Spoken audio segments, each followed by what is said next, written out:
नमस्कार। आप देख रहे हैं the voice of Bihar news और मैं हूं सलमान सागर।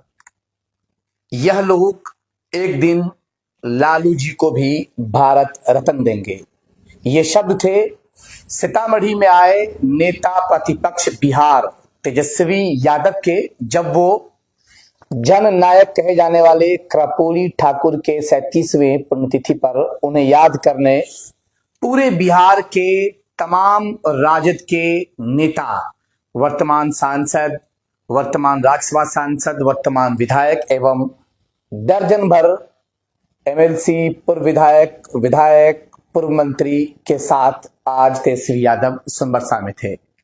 आज चूंकि तेजस्वी यादव की जो सभा थी, बहुत भीड़, मैं समझता हूं कि इस सभा को मैं आज विश्लेषण करने के लिए बैठा हूं कि यह सभा क्या थी, तेजस्वी यादव जब बोल रहे थे तो वो क्या लग रहे थे, और तेजस्वी यादव जब पहले बोलते थे जो अब बोला उन्होंने, उनकी बातों में कितना फर्क आ गया, उनके बात करने के अंदाज में, उनके बोलने के अंदाज में और उनके वाक्य पटुता में, उनकी समझ में कितना अंतर आया है।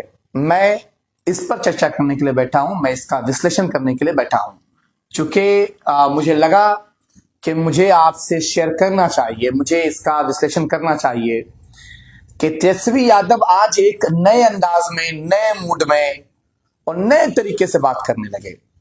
उन्होंने कहा सबसे बड़ी बात कि जो लोग आज लालू यादव को बुरा भला बोलते हैं, कल वही लोग इन्हें भी, लालू यादव को भी भारत रत्न देंगे। जैसा कि उन्होंने मिसाल दिया कि कर्पूरी ठाकुर को जो लोग बुरा भला कहते थे, उन्होंने उन्हें भारत रत्न दिया है। और इन सब बातों को लेकर के आज तेजस्वी यादव एक नए अवतार में, एक नए तरीके से, वो जननायक कर्पूरी ठाकुर, जिसे अभी एनडीए के लोगों ने भारत रत्न से सम्मानित किया है और कर्पूरी ठाकुर के बेटे को केंद्र में मंत्री बनाया गया है, राज्य मंत्री बनाया गया है, अब उसी कर्पूरी ठाकुर के मुहिम को लेकर तेजस्वी यादव मैदान में है। और उन्होंने भारत नेपाल के बॉर्डर सीतामढ़ी के सोनबरसा से, उस सोनबरसा से, जिस सोनबरसा से कर्पूरी ठाकुर ने 80 के दशक में विधानसभा के लिए चुनाव लड़ा, वो यहां से जीतकर गए थे। मैं चर्चा करता हूं कुछ पॉइंट पर। तेजस्वी यादव आज बिल्कुल मजे हुए दिख रहे थे।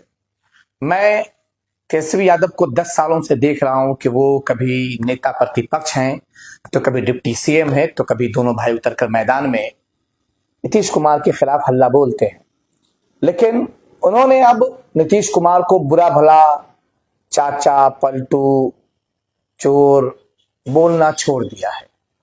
उन्होंने कहा कि चाचा नीतीश कुमार की उम्र बढ़ गई है, अब उनको सीएम नहीं रहना चाहिए। उनके भाषा में मैच्योरिटी आ गई। आज एक और चीज देखने को मिला, सोनबरसा के उस नंदीपथ हाई स्कूल में जितने मर्द थे उससे कहीं ज्यादा, मैं बहुत बड़ी बात बता रहा हूं, जितने मर्द थे उससे कहीं ज्यादा आधी आबादी, आधी आबादी का मतलब है कि महिलाएं आधी आबादी आधी से भी ज्यादा थी। आप समझ रहे मैं क्या बोल रहा हूं? आधी आबादी आधी से भी ज्यादा थी, मतलब वहां पर 55-60% महिलाएं थी।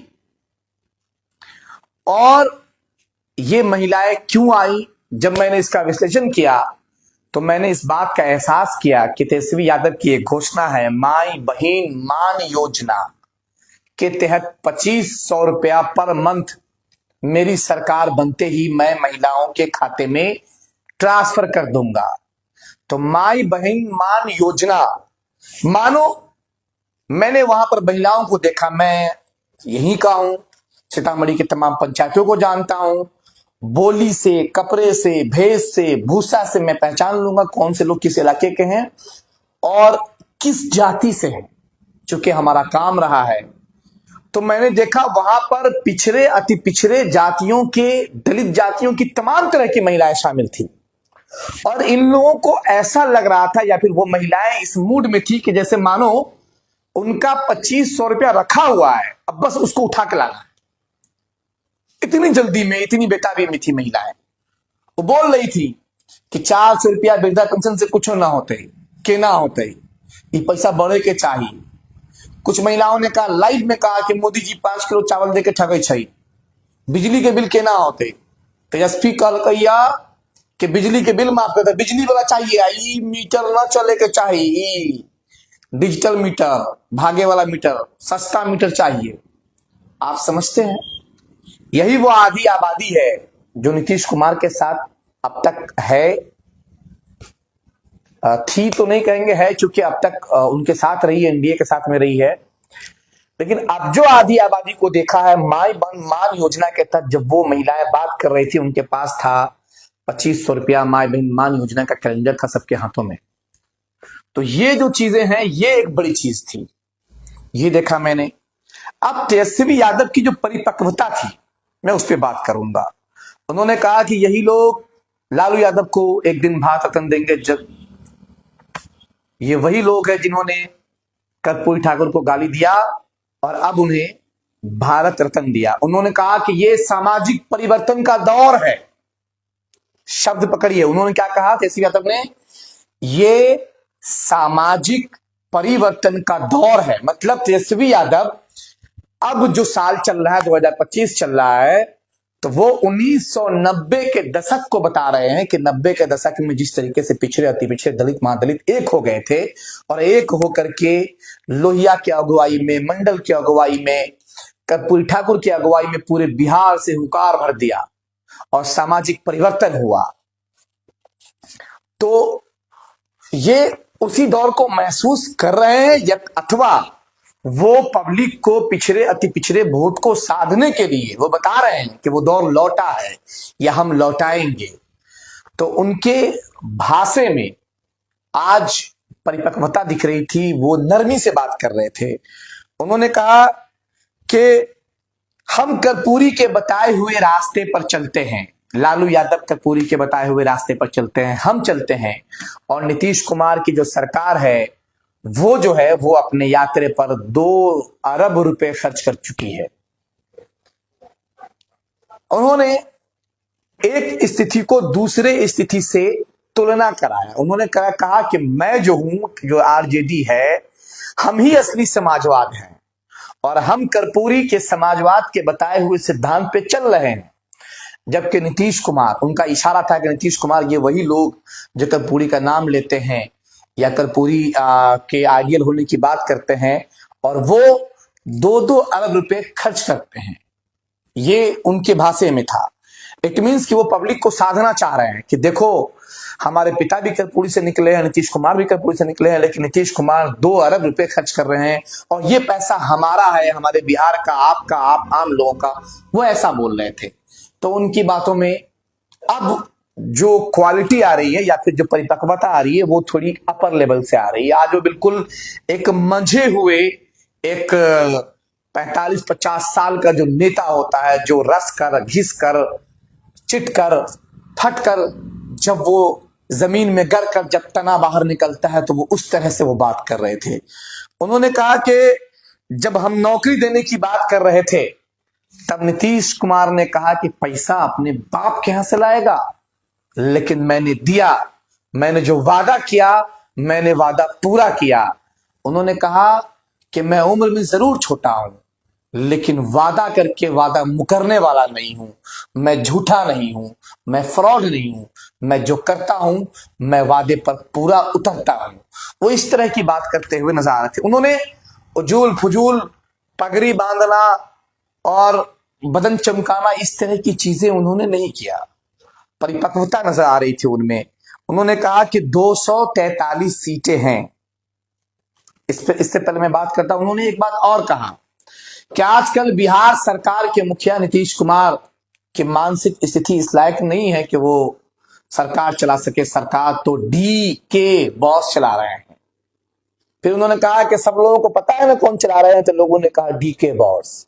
उन्होंने कहा कि मैं बताऊंगा जब बिहार विधानसभा ओपन होगा, मैं वहां लड़ाई लड़ूंगा, बताऊंगा, सबके कट्टी चिट्ठी खोलूंगा कि डी के बॉस कौन है और अभी बिहार में हो क्या रहा है। उन्होंने आने वाले बिहार विधानसभा में जब सभा लगेगी, जब वहां पर विधायक पहुंचेंगे, तो उससे पहले की लड़ाई का आगाज ट्रेलर जारी किया। उन्होंने बताया कि ये लड़ाई वहां जा रही है। मतलब वो फ्यूचर बता रहे हैं कि भैया माई बन मान योजना में हम 2500 रुपया देंगे, महिलाओं को जोड़ रहे हैं। तो वही वो एक तरफ क्या कर रहे हैं कि वो बता रहे हैं प्लान कि मैं क्या करूंगा, बिहार विधानसभा में जाऊंगा, वहां पर इन डीके बॉस को पकड़ूंगा। डीके बॉस दरअसल एक पदाधिकारी है जिसकी बात होती है, मैं भी नाम नहीं लूंगा। जब तेजस्वी यादव ने नाम नहीं लिया तो मैं नाम क्यों लूंगा। और तेजस्वी यादव का आरोप है, राजद का ये आरोप है, राजद या फिर कह लें कि महागठबंधन के लोगों का, उसमें कांग्रेस भी है, वीआईपी के लोग भी हैं, इनका भी ये आरोप है कि डीके बॉस सरकार चला रहे हैं। नीतीश कुमार सरकार चलाने के लायक नहीं है, नीतीश कुमार सीधे डीके बॉस के अंदर है। तेजस्वी यादव ने एक और बड़ी बात कही है। क्या कहा कि जो भी अधिकारी इस लूट के सरकार में शामिल है, लूट की यात्रा में शामिल है, जी हां, नीतीश कुमार की जो यात्रा चल रही है उसको तेजस्वी यादव ने लूट की यात्रा कहा कि लूट की यात्रा में जो कोई भी अधिकारी शामिल है, जब हमारी सरकार आएगी तो खोज खोज कर निकालेंगे, छोड़ेंगे नहीं। इट मीन्स कि तेजस्वी यादव का टारगेट, वो डायरेक्ट तो किसी भी अधिकारी को ये नहीं बोल सकते हैं कि आप हमको डिस्टर्ब करते हो, हमारे यहाँ रेड मारते हो, हमारे लोगों को डिस्टर्ब करते हो, हमारे लोगों को पकड़ते हो, जेल भेजते हो, या फिर हम पर कार्रवाई कर रहे हो। वो डायरेक्ट ऐसे तो धमकी नहीं दे सकते। उन्होंने घुमाकर धमकी दिया। जी हाँ, उन्होंने घुमाकर धमकी दिया कि एक दिन हमारी सरकार आएगी, और जब आएगी तो लूट की सरकार में शामिल जो कोई भी पदाधिकारी हैं, अधिकारी हैं, उनकी खैर नहीं है। उन्होंने खुले मन से आज धमकी दे दिया कि जो कोई भी लूट की सरकार में शामिल है, तो इस यात्रा में जो लोग शामिल हैं, मैं उनसे खबर लूंगा। और बिल्कुल मूड में नजर आ रहे थे तेजस्वी यादव। उन्होंने एक बात और कही कि सीट तो सिर्फ 243 है और टिकट सबको चाहिए। इस बार ठोक कर, बजाकर, ठकठका समझ कर टिकट बांटूंगा मैं। और कोई नेता अगर आपको कह दे कि मैं टिकट दिला दूंगा तो झांसे में मत आइएगा, पता करूंगा कि किसका किस क्षेत्र में कितनी पकड़ है, उसी ऐसे ही लोगों को मैं टिकट दूंगा।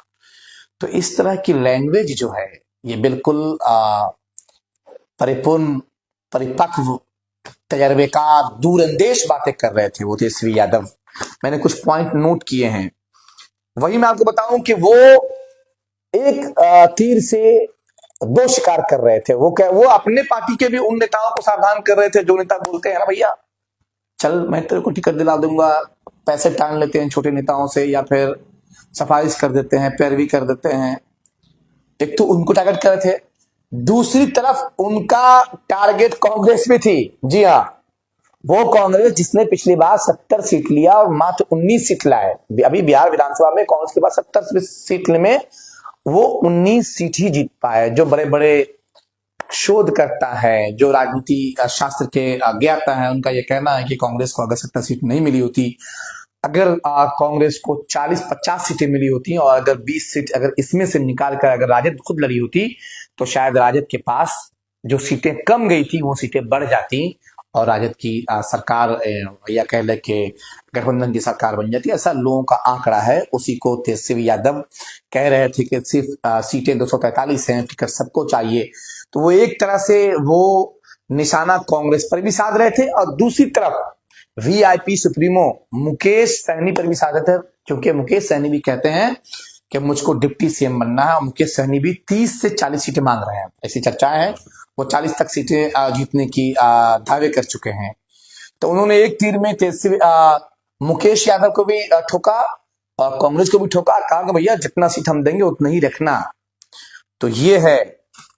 और अफसरों के बारे में मैंने बात कर लिया, और उन्होंने कहा कि हमने जातीय जनगणना कराया। जब हमारी सरकार आई, जब हम 17 महीने सरकार में थे, तो हमने जातीय जनगणना कराया, लेकिन हमारे हटने के बाद इन लोगों ने जनगणना को सही तरीके से लागू नहीं किया। मैं जब सरकार में आऊंगा तो जातीय आधार पर आपका हक आपको 60% तक दूंगा। तो ये भी उन्होंने कहा। उन्होंने कहा कि लालू ने 90 के दशक में जो क्रांतिकारी काम किए, उन्होंने पिछड़े अति पिछड़े लोगों को मुंह में जबान दिया, मंदिर में नहीं जाओ, मस्जिद में नहीं जाओ, कुएं पे नहीं जाओ, दरवाजे पे मत बैठो, ये भेदभाव को लालू यादव ने खत्म किया था। मैं उस लालू का बेटा हूं। हमेशा तेजस्वी यादव पर चारा चोर के बेटा होने का इल्जाम लगता था, हमेशा चारा घोटाला वाले के बेटा होने का इल्जाम लगता था। लेकिन तेजस्वी यादव पहले अपने पिता के किए हुए पिछड़े अति पिछड़ों के कल्याणकारी कदम पर बात नहीं करते थे। तेजस्वी यादव ये नहीं कहते थे कि मेरे पिता ने 90 में पिछड़े अति पिछड़े दलित महादलित की संघर्ष की, उनके पहचान की, उनके मुंह में जबान की, उनके सड़क पर निकलने की, मंदिर में साथ खड़े होने की, कुएं में साथ पानी निकालने की लड़ाई लड़ी। वो इन बातों से बहुत दूर थे। पगड़ी बांधते, गमछा रखते, ऐसे करते, ऐसे करते। लेकिन इस बार जो परिपक्वता देखी है उसके अंदर, उनके अंदर, ये बहुत मैच्योरिटी के साथ वो बात कर रहे थे, वो लोगों को पढ़कर बात कर रहे थे।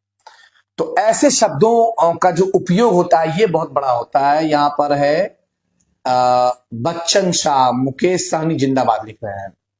चलिए, शमशाद अंसारी है, परियार विधानसभा से किसी मुसलमान को टिकट नहीं दिया जाए गया तो आरजेडी को हराकर हाल का सामना करना पड़ेगा, ऐसा लिख रहे हैं। उन्होंने कहा हम ठोक कर ठकठका कर बजा कर टिकट देंगे।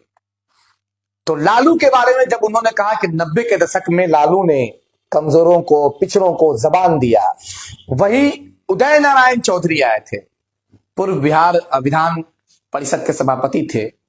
उन्होंने एक बात कही कि 90 के दशक से पहले, कर्पूरी से पहले, लोहिया से पहले या फिर मंडल से पहले सामंतवादी लोग, बड़े लोग, छोटे दलित, महादलित, पिछड़ा, अति पिछड़ा की महिलाओं को आस्तन ढकने नहीं दिया करते थे, या फिर कह ले कि वो उससे पहले की बात कर रहे हो। हम लोगों के दौर में तो हम लोगों ने ऐसा नहीं देखा है।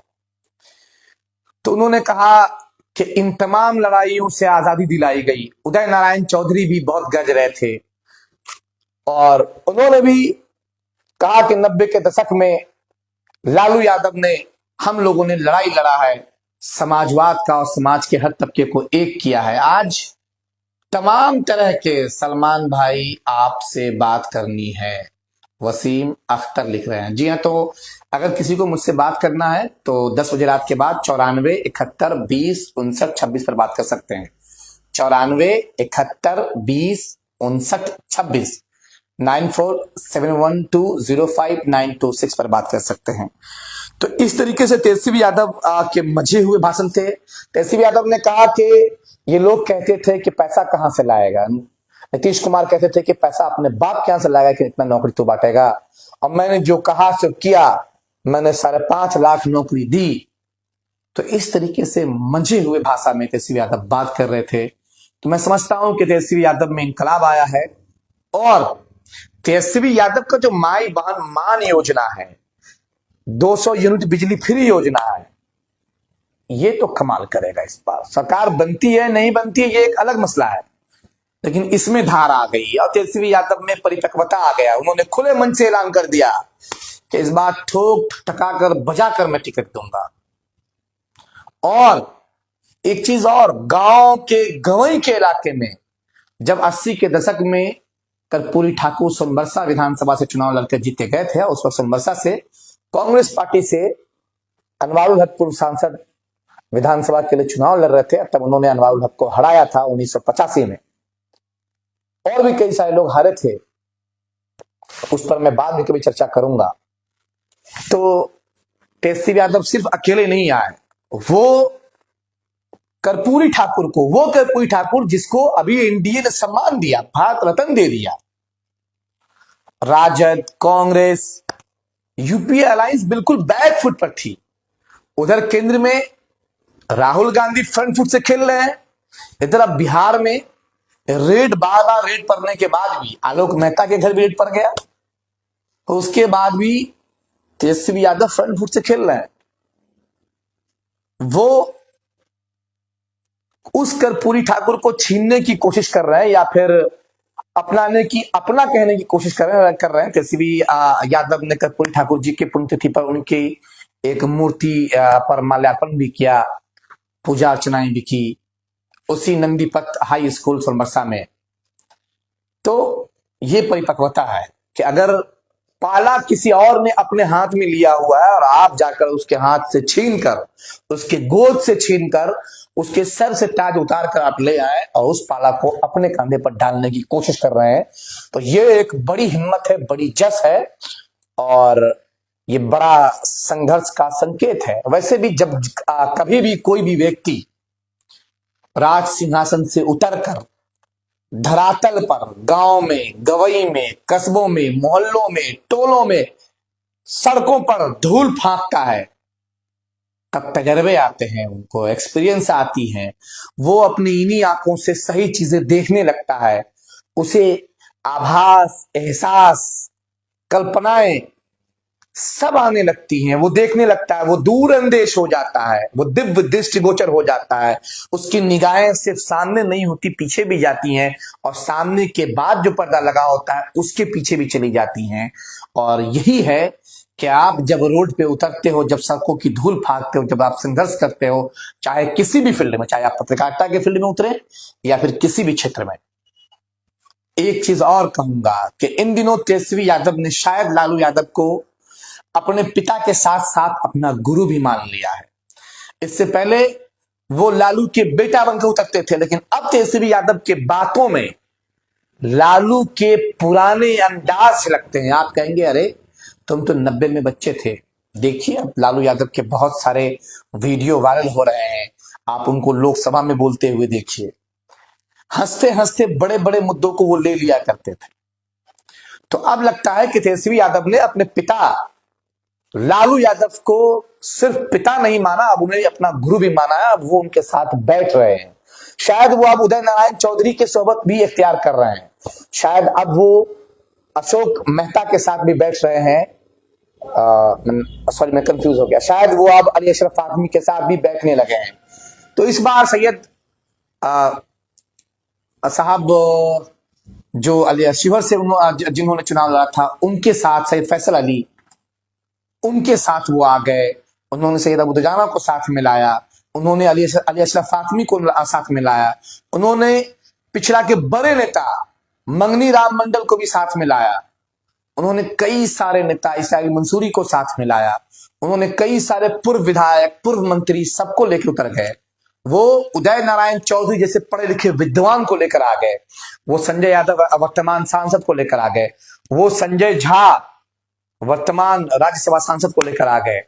तो मैं समझता हूं कि ये परिपक्वता है, ये तेजस्वी यादव की एक नई शुरुआत है। और इस नई शुरुआत में इस सोनबरसा में ये जो कार्यक्रम चले हैं, हर प्रत्याशी या विधायक जो अपने अपने विधानसभा में है, तमाम विधायक 200 गाड़ी, 100 गाड़ी, कार्यकर्ता लोग 50-50 गाड़ी लेकर निकले थे। बड़े काफिलों का हुजूम लेकर मुकेश यादव बाजपट्टी के विधायक निकले, उनके साथ लगभग 300 से 400 गाड़ियां थी, एकदम बड़ा हुजूम। रोशन यादव छात्र युवा के अध्यक्ष, उनके साथ लगभग 50-60 गाड़ियां थी। पप्पू मुखिया, उनके साथ लगभग 50 के आसपास गाड़ियां थी। सुनील सिंह कुशवाहा, उनके साथ 50-60 गाड़ियां थी। संजय गुप्ता विधायक सुरसंड, उनके साथ लगभग 30-40 गाड़ियां थी। जालुद्दीन खान, उनके साथ लगभग 20-25 गाड़ियां थी। अलग अलग लोग,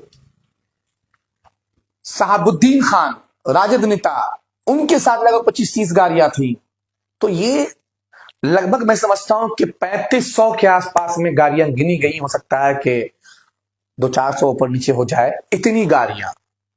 कांटा चौक 4 लेन सीतामढ़ी शहर नगर निगम से जो गाड़ियों का काफिला चला, और वो सोनबरसा तक मैंने गाड़ियां ही गाड़ियां देखी, और जाम हो गया लास्ट में। हम लोग तो खैर पहले पहुंच गए, चुके हमारी गाड़ी जब हम निकले आगे तो तेजस्वी यादव के जस्ट आगे थी, इसलिए हमें एस्कॉर्ट वाले लोगों ने भी हम लोगों को रास्ता दे दिया। तो ये है हालांकि अभी ये सिर्फ दावे हैं, बिहार विधानसभा की लड़ाई बाकी है। उस तरफ अब तक नीतीश कुमार का जो एनडीए है वो बहुत मजबूत है। वहां रामविलास के बेटे हैं, चिराग पासवान हैं। वहां पर हम पार्टी के प्रमुख जीतन राम मांझी हैं, उनका वोट उनके साथ है। वहां पर भाजपा की अपनी कैडर वोट है, भाजपा का साथ है। वहां पर नीतीश कुमार